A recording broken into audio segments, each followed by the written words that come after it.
Hi, this is Susan, and I'm leaving the back kitchen door. I'm leaving the kitchen door, and I'm going upstairs. And I'm going up these stairs, and I'm going to go on the balcony and show you that this winter we've been socked in for those cloud seeding days.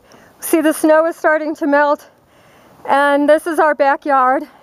Anyway, I'm going to toward the computer room, and I want to just tell you that I'm out here on the balcony, and I'm on the balcony, and this is what cloud seeding is left for today.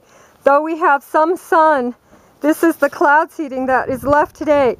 I'm going to walk over here for a moment. Obviously the sun is here, but it's hard for me to see, so I'm going to zoom in here to the front gate. And our horses have arrived. They've been here for a couple of hours, maybe exaggerating, maybe an hour and a half. Anyway, I'm standing back in the shade so I can see how I'm videotaping this.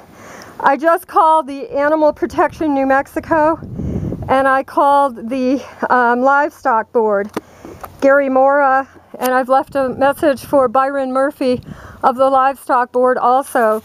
And Black Mary was the first one to arrive here at the front gate.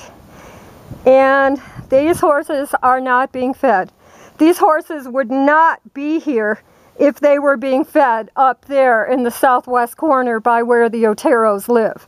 These horses have not just come to visit me, they have definitely come to look for me for help, because they have a bond with me, and they have had a bond with me, and we appreciate each other as sentient beings. And they probably wonder why I have not been able to feed them. I think we'll take a walk over here to the back door, and we'll go up on the roof, and I'll be right back with you to explain more.